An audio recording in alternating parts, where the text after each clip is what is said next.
जो स्कूल में उनके माँ बाप से पूछे बिना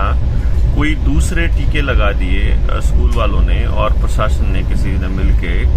और क्या है टीके किसके हैं इसके बारे में घर वालों को कोई जानकारी ना ही दी और ना ही कोई कंसेंट लिया। और ये इस देश का दुर्भाग्य है कि यहाँ ऐसे लोगों के खिलाफ क्या कार्रवाई होगी कुछ नहीं पता है। अब इसमें मैं जो एक ड्राफ्ट तैयार किया है हमारे एडवोकेट नीलेश ओझा जी ने, वो ड्राफ्ट की कॉपी मैं आपको भेज दूंगा अगर आपने कार्रवाई करनी है तो। और अदरवाइज एक लिखित कंप्लेंट भी आप अपने स्कूल के प्रिंसिपल के नाम पे लिखिए थाने के अंदर कि उसकी हिम्मत कैसे हो गई, उसने आपके बच्चों को एक्सपेरिमेंटल बॉडी समझ रखा है क्या, मतलब वो एक्सपेरिमेंट करने के लिए हैं आपके बच्चे। ये सारी एक्सपेरिमेंटल डोजेज हैं जो आपके बच्चों को दिए जा रहे हैं, ये समझ लेना। ये कहीं आप ये सोच रहे हो कि ये कोई आपके भले के लिए काम कर रहे हो, अगर आज तक 7 साल में भले के लिए किया हो तो ये करेंगे, और अगर अब तक बहुत बढ़िया रहा हो तो फिर आगे भी बढ़िया रहोगा। तो एक तो ये बात थोड़ी सी गौर करने की है, और दूसरी बात ये है अपने अपने बच्चे की कॉपी पे लिख के भेज दो सुबह कल को, और साइन करवा लेगा जाते ही अपने स्कूल के टीचर के पास कि मैं किसी भी तरह की कोई दवाई या किसी तरह का कोई भी इंजेक्शन नहीं लूंगा, मेरे बच्चे को ना दिया जाए, और अगर दे दिया तो मैं तुम्हारे खिलाफ हत्या की कोशिश का मुकदमा दर्ज करवा दूंगा कि तुम हमारे बच्चों के ऊपर तजुर्बे कर रहे हो बिना मेरी कंसेंट के, बिना मेरी लिखित मंजूरी के। ये सारे के सारे अपना काम कर दो। और अगर जो अपने बच्चों की सच्ची में भलाई चाहते हैं अगर अपन लोग, तो अगर इतनी सी बात में अगर समझ सकते हो, देखो जी गांव में जाके हम समझा रहे हैं, लोगों को ट्रेनिंग दे रहे हैं, लेकिन उस लेवल पे नहीं पहुंच पा रहे। लेकिन अगर सच्ची में समझना चाहते हो तो अपनी पंचायत करके, गांव की मीटिंग करके, और ये प्रस्ताव पास कर दो स्कूल के सारे डॉक्टरों को कि किसी भी बच्चे को, हम तो सारे तरह के टीकों का बहिष्कार करते हैं, सारे तरह के मतलब सारे तरह के, चाहे आपके कोई तकलीफ हो,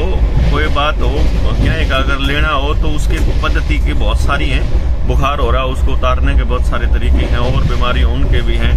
बल्कि यहाँ तक कि कैंसर के भी और डायलिसिस में पहुंचे हुए किडनी के सारे पेशेंट्स की भी इलाज है संभव। और ये दिखाया भी है, डॉक्टर BRC ने भी करके दिखाया। आयुर्वेद के कितने सारे वैद्य हैं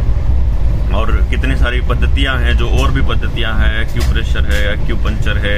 होम्योपैथी है, तो उनके तरफ भी आप जा सकते हैं अगर कोई अच्छा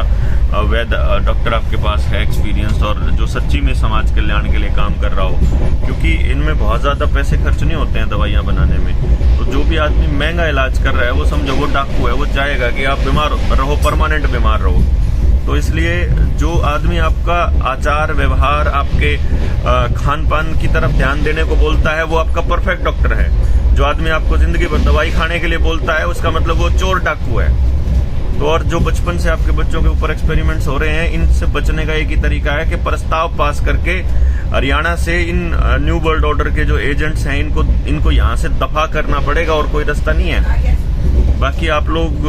को जैसे ठीक लगे आप करिए, लेकिन मैं अपनी तरफ से अपनी समझ बता रहा हूँ कि ये बहुत खतरनाक है कि आप किसी को भी इस तरह से प्रताड़ित करेंगे और उसके बच्चों को उसके माँ बाप की कंसेंट के बिना आप कोई टीका लगाएंगे।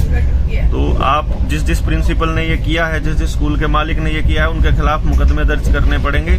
और उनके ऊपर कानूनी कार्रवाई करनी पड़ेगी। उनको एक ड्राफ्ट बनाया है, उसमें जो जरूरी अमेंडमेंट है वो करके, वकील से बात करके उनके खिलाफ नोटिस दीजिए, उनके खिलाफ मुकदमा कीजिए, FIR करवाइए, और इन सबको जेल भिजवाएंगे जितने भी ये गुंडे हैं ना, जो न्यू वर्ल्ड ऑर्डर के जो हमारे बच्चों पे एक्सपेरिमेंट्स कर रहे हैं। तो ये एक समझने की बात है। इस पूरे के पूरे खेल को इसी तरीके से समझा जा सकता है केवल। तो ये समझना है आपने, और इनको पूरी जानकारी के साथ आगे बढ़ना भी है और समझाना भी है। अपने बच्चों को भी बचाना है इन दरिंदों से, और कोई रास्ता नहीं है अब तो।